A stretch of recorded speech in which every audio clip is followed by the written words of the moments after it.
Mm.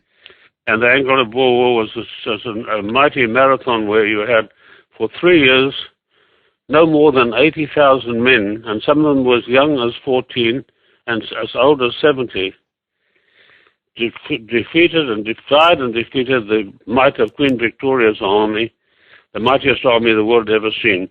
400,000 troops, including troops from Canada and Australia, were sent out to fight the Boers, and they could not subdue them. When they were defeated in pitched battles, the Boers resorted to guerrilla tactics. And the only hope that they could have for peace was for the British to extend their hand of friendship and to ask the Boers to come to a conference table. And there they sat down and they thrashed out the constitution for what is today modern South Africa. But what was that war fought about? It was fought because, I've seen this report too in the British Museum, Mm-hmm. Queen Victoria, when these Boers, it's a Dutch word meaning farmer, when they moved out of control of the British East India Company at the Cape of Good Hope, the southern tip of Africa, they moved over thousands of miles of rough mountain terrain and established their own republics in the Orange Free State and the Transvaal. And Queen Victoria sent her chief geologist out there to have a look and see what was any minerals or anything worth laying claim to. And he came back, and I remember that on the last pages of the book he said, "I conclude, Your Majesty, that there are no minerals, metals, or valuable precious metals of any kind in these areas that are worth fighting for." Mm-hmm. So she relinquished sovereignty over them, and they became republics. Then, not 6 months later, a drunken Australian prospector by the name of Pringle was poking about the rocks and hills what's outside of what today the metropolis of Johannesburg, and he came across the richest gold strike the world has ever known, a little river of gold running for 200 miles from east to west. And these were not just narrow little tiny seams where the miners had to creep on their bellies and try and get it out of the rock.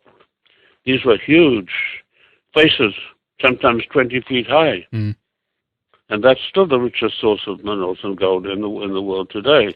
That's incredible. But then, of course, Queen Victoria wanted it back. She suddenly said, "Oh no, we resume sovereignty," and that's what the war was fought about.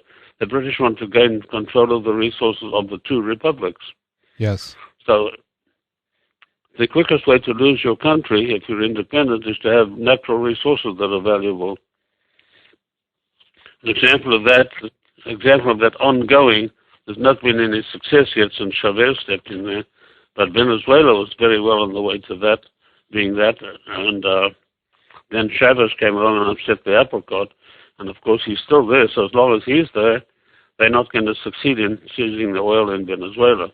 But this is just by the way of how these people work. That's right. Methodology and what they go after. Now, who got in there during that particular time that you mentioned with Queen Victoria? Is this where Cecil Rhodes became involved in South Africa as well? Yes, he was the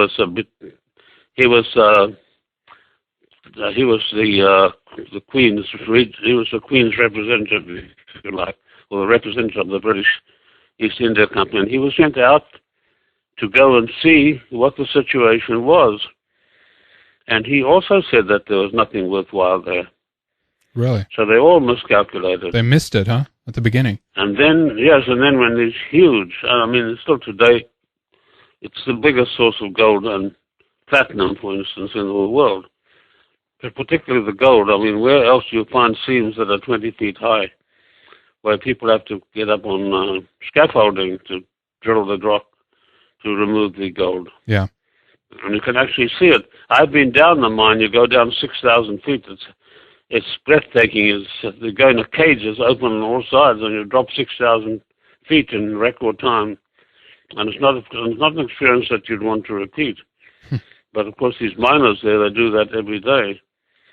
But before that was discovered, it was simply considered barren rocks and fields are not worth anything. They couldn't even do any agriculture there because of the nature of the soil and the rocky terrain. And the story of that Boer War is an epic struggle that I think everybody who's interested in the valor of man or in the fortitude of people should read with an open mind. I think it's one of the greatest periods in history to show how a small, determined nation can withstand even the mightiest of armies.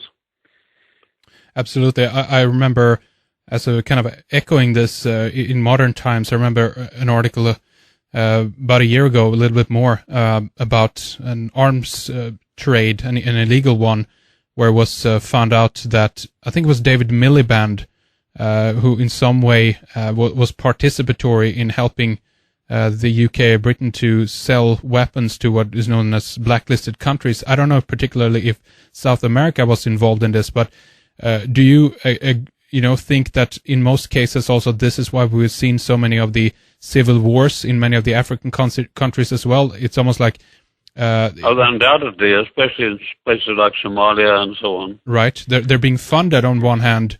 These small petty little dictators who come in and take over for a while the other people who are interested in the region get in and get their hands on the resources there. Is that how it's being run, do you think, or what's the tactic? Well, that's how they would like to run it in all the countries, but in Somalia, they're very rich in minerals, and there's a huge oil deposits, and has a strategic position of being in the Horn of Africa right across from Saudi Arabia. But they haven't been able to subdue the people. You've got these pirates operating there, and they're defying all the navies of the world and sailing out as much as 400-500 miles out of the coast of a small boat and attacking big oil tankers. They've stopped some of it, but not all of it. Still going on today. So there are countries where they don't succeed. Somalia is particularly one of them. Interesting. So what do you think in terms of who gets to access some of these resources then? I mean, obviously in the case of South Africa and so forth, the people in that region have obviously seen nothing of all that tremendous wealth. But if we go back to this idea of the States, the United States and Afghanistan again, who do you think will get to lay their hands on some of these mineral resources? Who will benefit from them? Only these multifaceted corporations, these giant corporations, and only the ruling elite will get it. The ordinary people in South Africa do not benefit from the gold or any of the minerals that are found there. It's all shipped to London. Everything is dealt with out of London through an organization called the De Beers organization. And that is a company that's a very enormous conglomerate, Anglo-American actually it's called now. And they do all the trading in London, and the people in South Africa never see the ordinary man in the street, if there's such a thing, don't see anything, nothing. Not one penny of this goes into their pockets. I remember De Beers obviously are involved in the diamond trade, as it were, as well. And they were, of course, they were involved in the diamond trade. They exploited the diamond trade and got their claws into that as well. But the gold was what they really went after in a big way. Okay, and they were willing to fight a major war over it, in which they got soundly defeated. Now, is this only because they want to get richer and have more and more money, or is it actually something that they're doing with these resources, John? Well, I don't know what they're doing with the resources. I don't think they do anything much to benefit the country. I can't see any development projects that are purely intended for the well-being and the welfare of the people. I don't see any of this money going to make a lesser tax burden or anything like that. I don't know where the money goes to, but certainly not to the ordinary people. No. Not by a long shot. In the case of De Beers as well, I remember a documentary seeing that there's actually an abundance in terms of diamonds, but they choose to keep them, much of them off the market to actually, jack the price on the few diamonds that they do put out in circulation. De Beers has untold billions of dollars stashed away in their vaults in London. Yeah.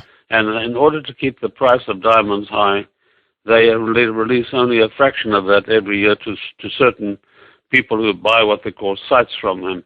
Privileged people who are allowed to buy small quantities, and those go to the cutters, diamond polishers in Amsterdam and other places where these industries are centered.